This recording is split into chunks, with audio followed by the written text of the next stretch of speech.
Christ est ressuscité. En vérité, il est ressuscité. Aujourd'hui, dit Épiphane de Salamine, nous fêtons la plus grande des fêtes chrétiennes.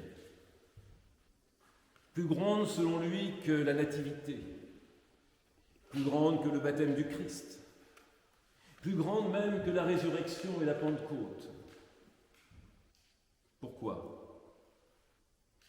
Parce que le Christ ouvre la porte des cieux à la nature humaine. Il unit dans sa divinité le ciel et la terre. Le Verbe de Dieu est descendu sur terre, mais c'est le Fils de l'homme qui monte avec toute la nature humaine auprès du Père. Et le Père accepte le sacrifice éternel du Fils. Il l'accepte parce que c'est lui qui l'élève, c'est lui qui le prend. Analepsis, ce n'est pas « je m'élève, je monte au ciel ». Non, je suis pris, je suis élevé. Le Père ressuscite le Fils. Le Père élève le Fils. Il élève le Fils dans son humanité et dans sa divinité. Et les pères disent que la nuée dans laquelle il disparaît, c'est la fumée de l'Holocauste, la fumée éternelle de l'Holocauste du Christ pour notre salut. Et le Fils est glorifié auprès du Père, dans son humanité. Et le Fils s'élève dans un lieu qui s'appelle Béthanie, Beth Anna, la maison de la grâce, la maison de la miséricorde, la maison de la bénédiction. Beth Anna, mais c'est l'image de notre vraie demeure, le royaume.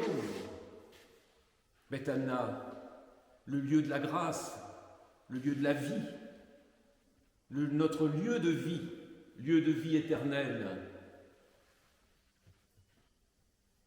Et si l'humanité est accueillie dans la Sainte Trinité, nous ne sommes que les héritiers actuellement, des petits-enfants potentiellement divinisables. Il faut pour nous mettre dans les conditions de recevoir la grâce. Et ce moyen, c'est bien sûr l'union au Christ. À la Pentecôte, le Christ va envoyer l'Esprit Saint. C'est par l'Esprit Saint que nous allons devenir membres du corps du Christ, de ce corps qui est auprès du Père, dans la divinité.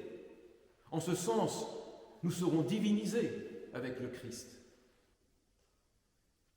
En ce sens, l'Esprit Saint va intérioriser en nous le Christ qui était extérieur à nous. Et en même temps, dans cette intériorisation, dans le Christ qui vivra en nous, nous serons membres du corps du Christ.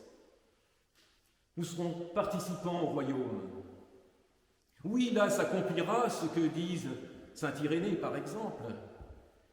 Dieu s'est fait homme pour que l'homme devienne Dieu. Mais nous ne sommes que des petits-enfants actuellement. Il y a une condition pour que nous puissions participer à cette vie divine. C'est la foi.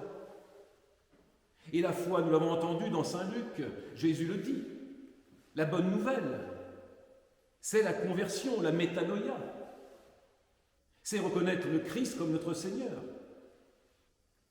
C'est demander le pardon de nos péchés et recevoir ce pardon. Métanoïa et pardon des péchés, il le dit dans saint Luc. C'est cela la bonne nouvelle. Et au moment où nous recevons ce pardon, au moment où nous faisons cette métanoïa intérieure, où nous entrons dans l'amour du Christ, nous suivons l'amour du Christ pour nous, en lui retournant son amour. À ce moment-là, nous sommes en début de participation au royaume, en début d'entrée dans la Béthanie, en début de construire notre maison au sein même de la maison de Dieu. Et saint Paul nous dit « Ayez le goût des choses du ciel et pas celle de la terre. Pourquoi? Parce que si nous avons reçu la foi, et si nous l'avons au fond de notre cœur, mais une seule chose compte, chercher le ciel. Si la seule chose qui compte n'est pas chercher le ciel, c'est que nous n'avons pas encore la foi. Et saint Augustin, dont nous fêtons aujourd'hui la fête, dit dans une magnifique homélie, il essaye de faire comprendre à ceux qui l'écoutent ce que ça veut dire mettre quelque chose au centre même de sa vie. Il dit, l'homme le plus cupide, vous-même, tous ceux qui aimez les richesses, mais si je vous donne, pour une raison X, le choix entre... Vous avez deux choix seulement. Gardez vos yeux ou gardez votre richesse. Qu'est-ce que vous choisissez? Et là, il paraît, le peuple dit, mais les yeux, bien sûr. À quoi sert d'avoir la richesse sans les yeux? Et il continue, il dit, et si jamais vous avez le choix entre vos yeux et votre esprit, votre intelligence, votre conscience, qu'est-ce que vous choisissez? Être comme un animal, en voyant, ou être aveugle, mais en conservant l'esprit? Et il dit même dans cette homélie, vous êtes en train de dire ce que je vous dis, c'est vous cherchez l'esprit. Eh bien, avec la foi en Christ, est-ce que notre cœur est dans le royaume? Est-ce que ce qui est le plus important est plus important même que notre esprit? Avoir notre cœur au sein même du royaume, de façon à tourner nos yeux en permanence vers le royaume. Saint Augustin dit encore, vous devez supporter les difficultés de la terre, mais en imaginant le repos que vous aurez dans le ciel. Et si vous avez cette foi, vous avez à ce moment-là l'attitude qui est l'attitude juste face à Dieu. Vous avez entendu, quand le Christ s'élève, les apôtres, les disciples se prosternent. L'homme, quand Dieu s'élève, se prosterne et adore. Et Dieu, en s'élevant, bénit l'homme, lui donne sa grâce. Et que font les disciples? Ils vont bénir Dieu. L'autre acception du mot bénir, ils vont louer Dieu. Ils vont le remercier. Et l'homme, ayant reçu cette grâce, ce disciple qui a la foi, que fait-il? Mais il bénit la création. Il demande à Dieu que la grâce descende sur la création. Il consacre la création, sa famille, tous les hommes, à Dieu. Et Jésus, dans sa divinité, nous quittant visuellement, il envoie les disciples en mission. Il nous envoie en mission. Si nous avons la foi, nous ne pouvons rien faire d'autre qu'aller en mission. Pourquoi faire? Pour aller annoncer la bonne nouvelle. Et vous savez ce que c'est la bonne nouvelle dans ce monde? Eh bien, c'est un virus. En fait, Jésus a inoculé à nos disciples et à nous-mêmes, ceux qui avons la foi, le virus de la bonne nouvelle. Le virus de la transformation intérieure, le virus de la métanoïa. C'est un virus qui va nous faire mourir à notre homme du monde, à notre vieil homme.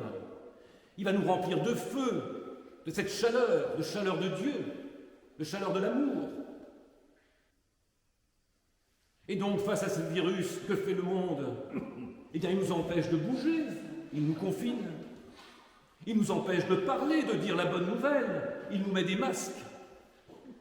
Et il nous empêche d'écouter la bonne nouvelle, la vérité qui est le Christ lui-même, en nous vaccinant de sa contre-information, et vaccinant, et revaccinant pour contrer la bonne nouvelle qui est la meilleure nouvelle que l'homme ait pu avoir, c'est-à-dire le salut. L'Ascension est vraiment une très grande fête. Elle nous rappelle que nous sommes liés au ciel et que notre vie sur terre n'est qu'un temps temporaire, qui est une préparation, qui n'est rien d'autre qu'une préparation pour faire grandir la foi en nous et pour donner la foi aux autres. L'ascension du Christ est vraiment une chose importante que nous devons avoir dans notre cœur. Et nous devons nous en rappeler quand nous entendons ce que dit le diacre ou ce que dit le prêtre. Élevons nos cœurs. Élevons nos cœurs, c'est-à-dire entrons dans la Béthanie de Dieu, la maison de la grâce. Et je voudrais terminer sur le début d'une belle prière de Monseigneur Maël à ce sujet. Et il dit « Dieu Père, Dieu Fils, Dieu Esprit, toi tout amour, toute bonté, toute compassion, élève-moi non pas jusqu'à toi, hauteur que je ne saurais atteindre, mais élève-moi jusqu'au seuil de ton amour, afin que dans cette lumière, mes yeux voient, mes oreilles entendent, et ma parole répande ta paix. À lui soit l'honneur, la puissance et la gloire au siècle des siècles. Amen.